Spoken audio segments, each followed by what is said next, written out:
how powerful that property ladder can be if you have the gumption and the energy to take on a project. There's a lot of predatory actors out there.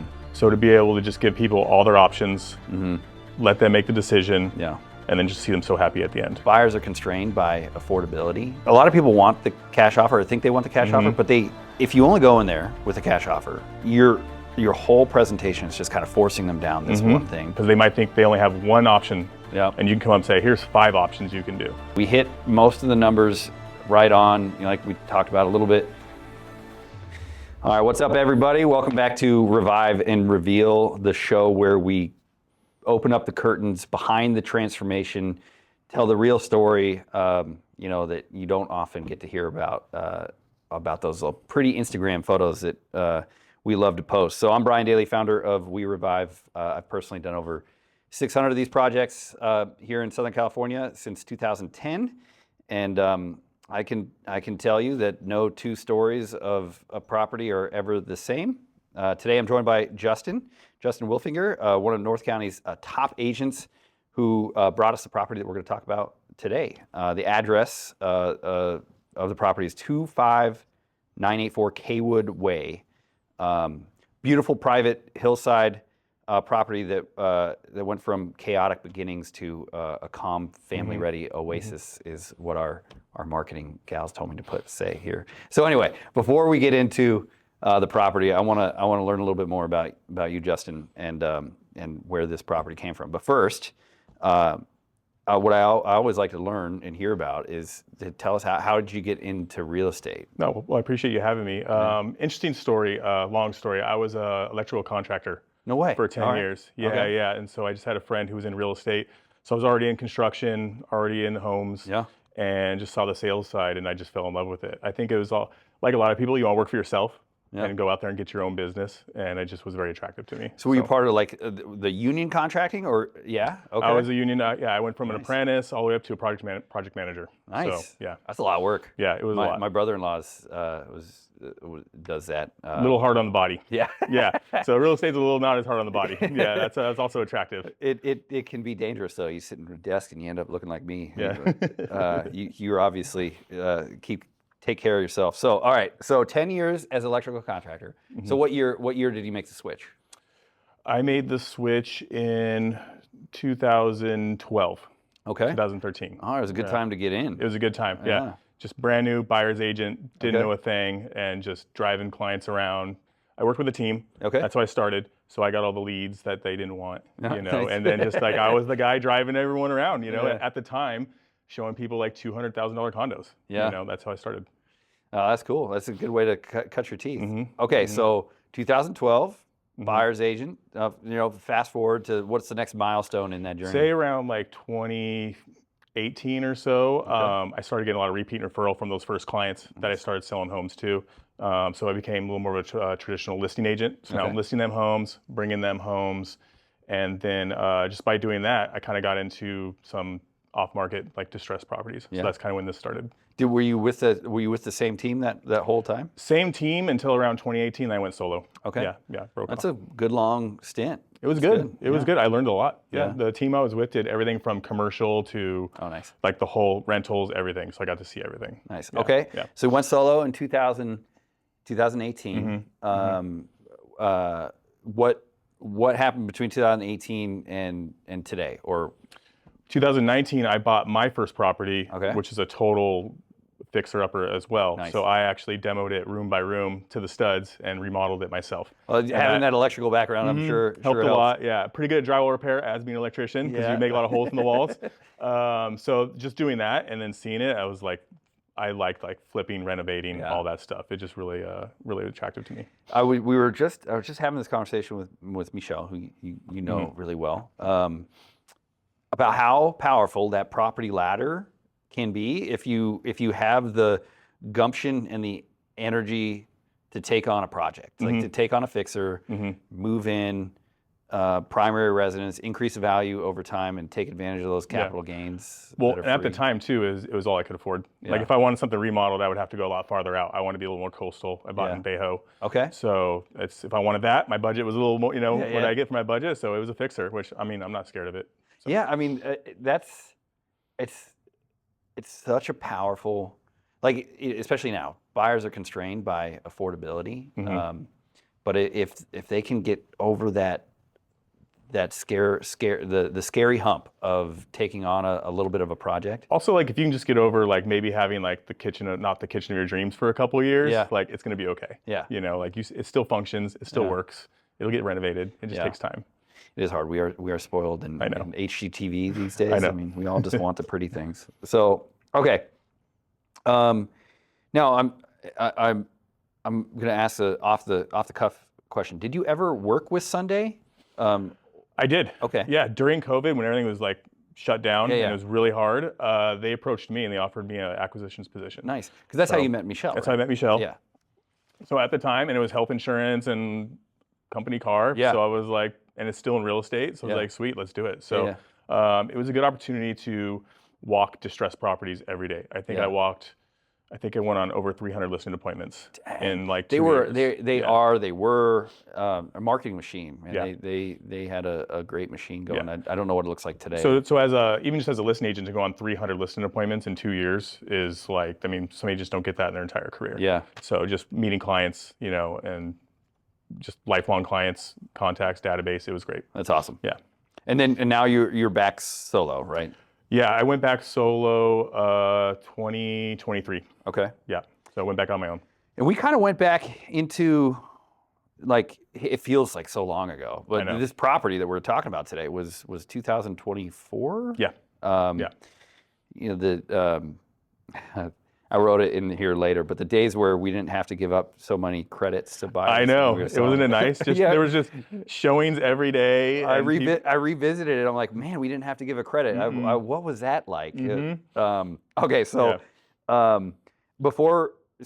we're gonna get into a little bit more details about this property and the seller and their situation and how it led to our acquisition. But there's two questions I always like to ask.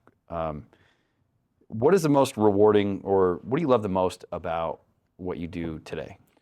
I'd say the most rewarding thing I go through right now as a real estate agent, especially dealing with distressed properties, is there's a lot of predatory actors out there. So to be able to just give people all their options, let them make the decision. Yeah. There might be options they never thought of. Yeah. That like will save them money, time, headache, whatever, and then just see them so happy at the end. Yeah. Like that's, because they might think they only have one option. Yeah. And you can come up and say, here's 5 options you can do. Which one do you want? Like, and they're super happy.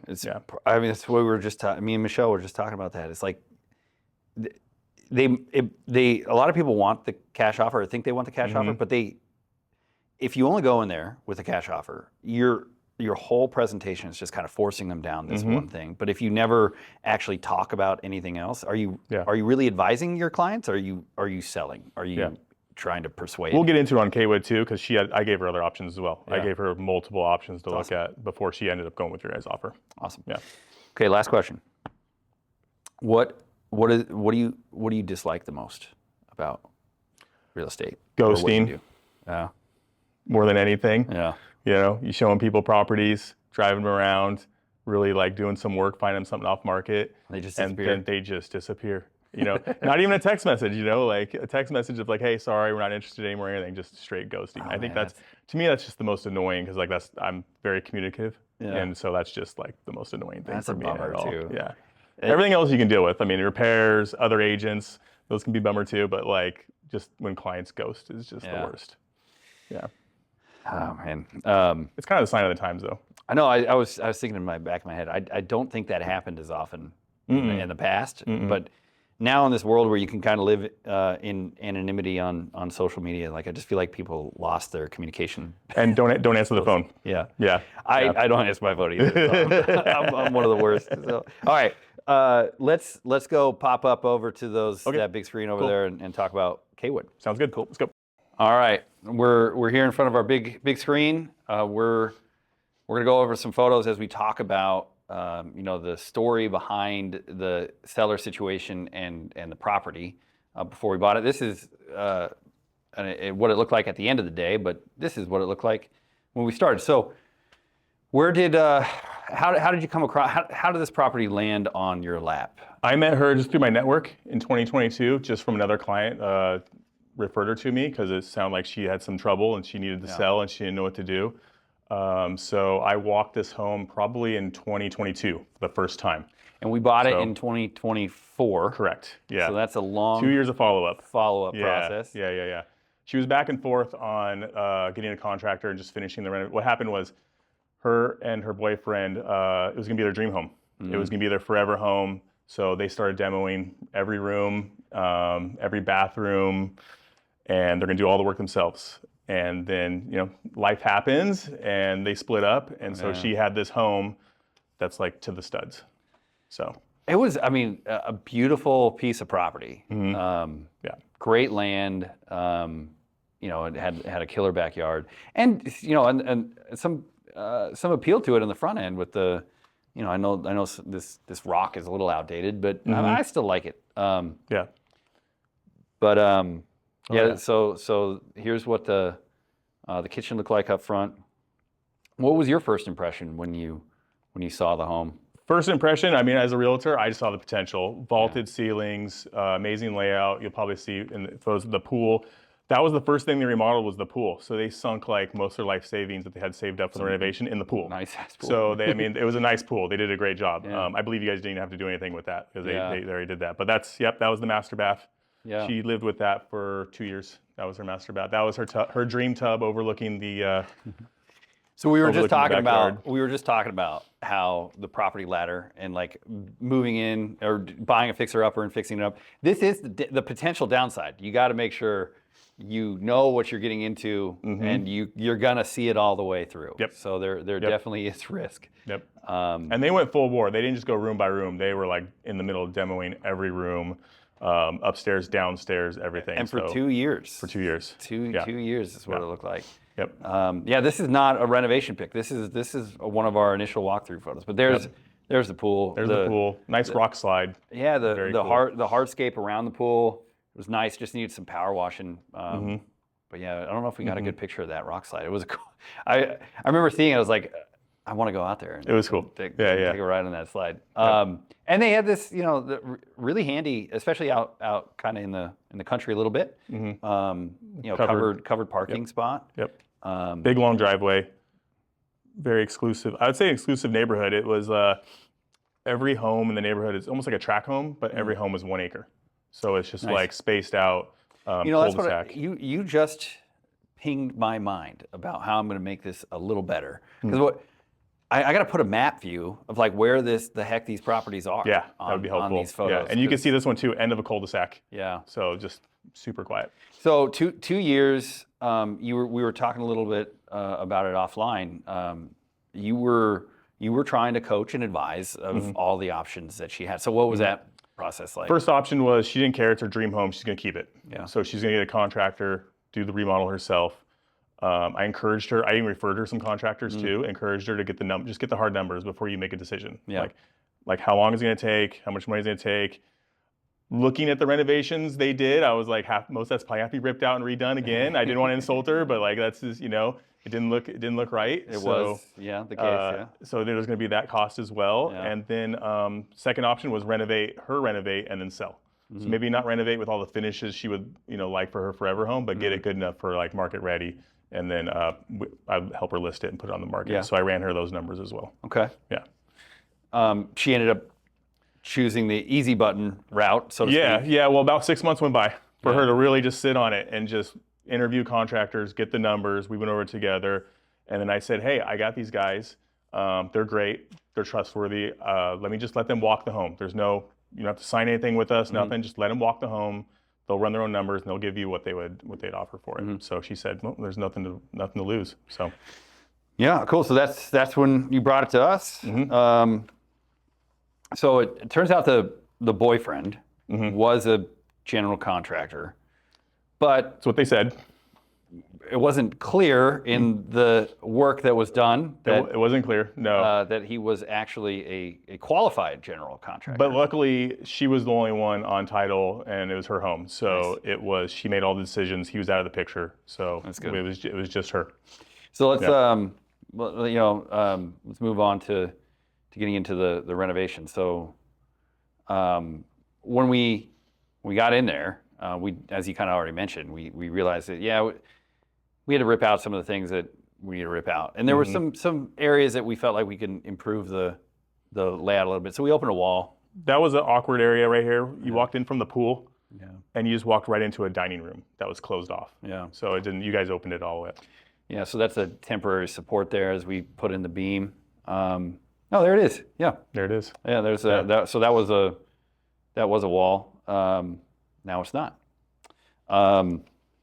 So this was a decent sized renovation for us. I mean, it was our original budget was $172,000.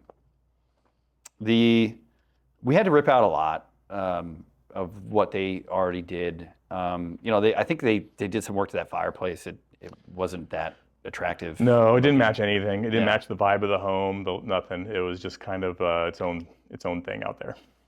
Let's see. Yeah, there's the kitchen right there. Yeah, there you go. So I always ask the team, because a lot of the time, I mean, the team does a lot of the work. So like, what stood out to you about this project and the notes that we got back? Because every time a wall came down, every time we tried to open up for plumbing or moving plumbing, we realized that we got to redo a lot more than we were thinking we were going to have to redo. Yeah. But we had a really good crew on this job. From a construction standpoint, we always kind of expect that it's not going to go perfectly, right? So we built some things in, and I mean, as far like for a $172,000 project, from a surprise standpoint, other than some of the stuff that we talked about is like in the walls, it didn't end up costing us a lot more money than we expected. We had a budget of 172. We ended up spending 165, 390. So we look at that, under budget. Rare circumstance of where we came in a little bit under budget. And 5 days early. 5 days early. Look at that, under budget and early. I know. So this was like unicorn. Yeah. This is how we hope they go, right? We build in a little bit of pad on the budget. We build a little bit of pad on the time, and we hope that everything goes well. And from the standpoint of the reno, this was this is what it ended up like. But from all of the things that we had to fix there, we were able to do it on time, on budget, which is that wood looks. Nice. I mean, that wood right there, so much better than the rock. Yeah, we did cover it up. I like the rock, but yeah, it does look better. It goes with the roof too. We don't use that color anymore though, which I'm kind of happy about. This is 2024, so. Anyway, that is I was just doing what they told me not to do. I was staring at it.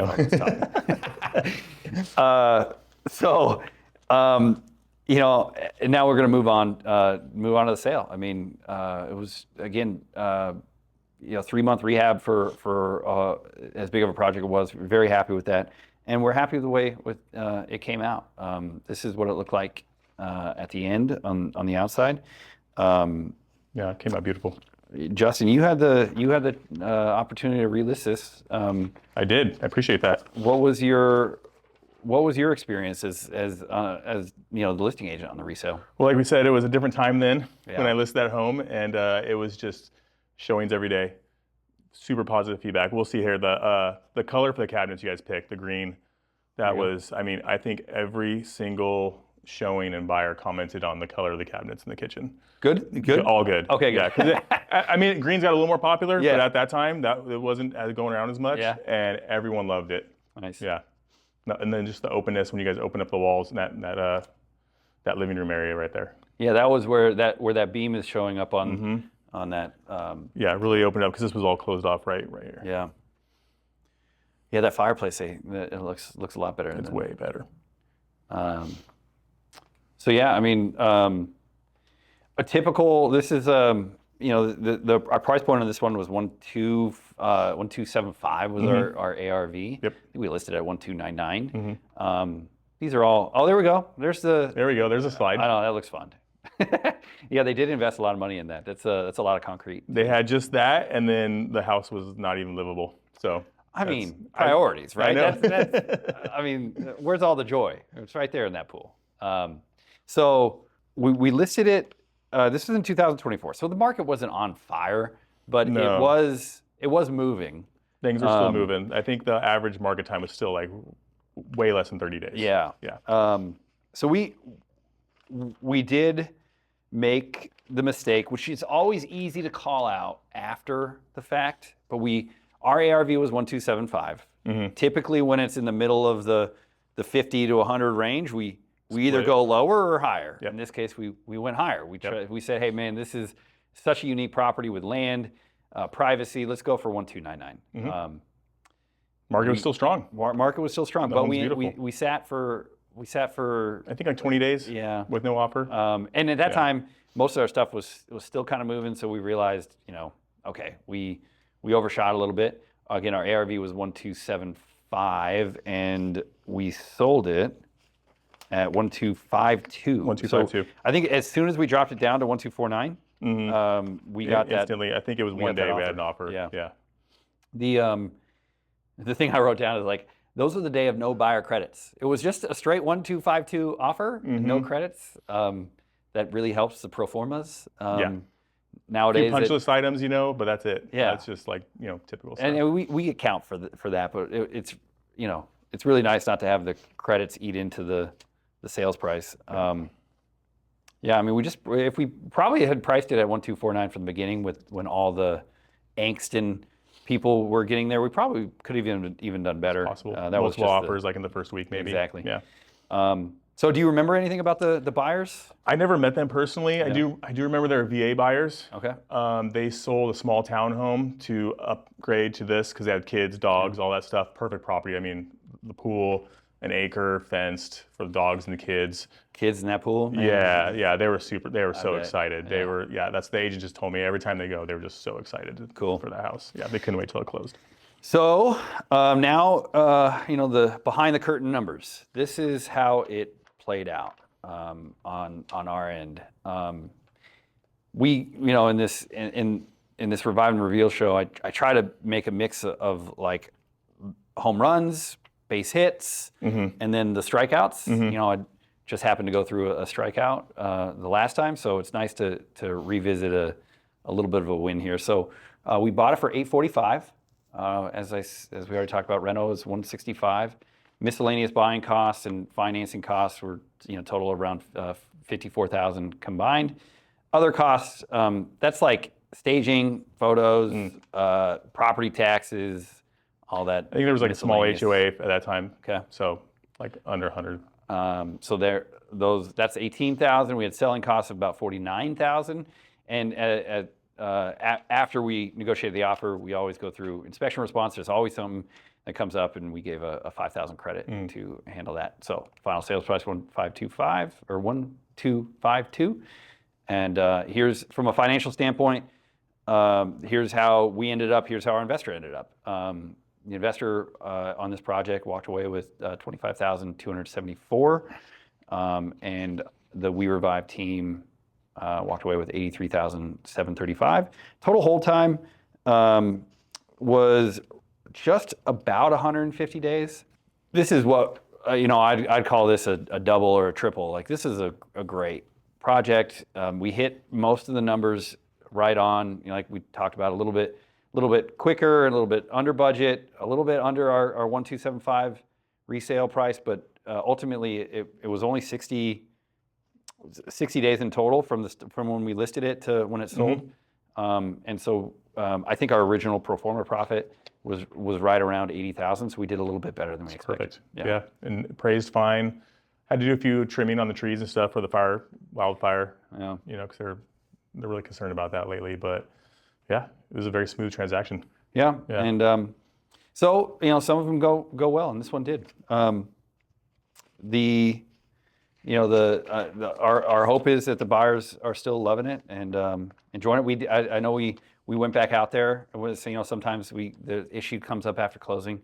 We jumped out, and our team went out there, and from the notes that I got, they loved the house. There was a few little things that happened, came up, post renovation, and I just put their buyer's agent in touch with your team, and he texted me back like the next day and said it's already taken care of. Yeah. So it was awesome. That's how we try to handle it. Yeah. So, anything we didn't talk about stand out? Was there anything that was like the most challenging for you on that renovation? Do you remember? Or just mainly mostly like the walls? I mean, that was it Layout. was a big project for what we do and what we normally run into or what we can run into. This is a pretty smooth one. Yeah. So, I mean, we had to re-engineer some things related to, opening up the walls and seeing what the framing that was done. But yeah, I mean, I also believe, by the way, those super modern garage doors, they did those too. So they did the pool, and you painted them. yeah, But they put those in. Yep. Yeah, so they did the pool and the garage doors. yeah, garage doors are nice. Yeah, they were really nice. All right, last question.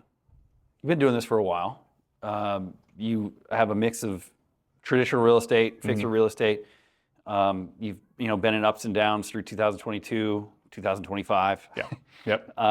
What advice do you have for agents that are either just getting started or have maybe a year under their belt and still going through the suck, so to speak? Be patient. Don't panic. We're seeing right now, I think we're seeing like a high number. I don't know the exact number, but there's a lot of escrows getting canceled right now. Yeah. Just a combination of interest rates, inventory, and homes are sitting longer. Don't be afraid to take listings. And if your listing doesn't sell in 30 days, it's okay. Yeah. That's actually kind of normal. We just haven't been used to that in the past 10 years. So just be patient. And then just, if your clients, your home's not selling, show them what you're doing. Show them why. Show them how many showings it's had. Show them recent comps. Yeah. Maybe you should reduce the price. If it hasn't sold, it's probably price, and it's okay. It's not 2022 or 2021. Yeah. Maybe it won't sell for 10% more than your neighbor did. It might just sell for the same or a little less. That's okay. Yeah, we're seeing it sell for a little less now. Just manage the expectations. The one thing I'll point out on your behalf, 2 years of follow-up. 2 years of follow-up. That's what it takes. Yeah. You have to. Yeah. You develop a relationship and rapport, and you're there to help. Yep. And it sometimes it happens in the first 30 days, and sometimes 2 years. I think my longest is like 3.5 years with a client, and it's you just keep them in your CRM, and just don't hound them because you know their situation. Especially I knew her situation, so it wasn't like calling her every week, but every quarter I just call, not text or anything, just call, just check in, see how she's doing. Yeah, that's good. And then one day out of the blue, I was just driving, and she called me, and she was like, "I'm ready." Beauty in the follow-up. Yeah. Thanks so much for spending your time. Hopefully you learned something. You can take it, apply it to your business. Appreciate you. See you next time.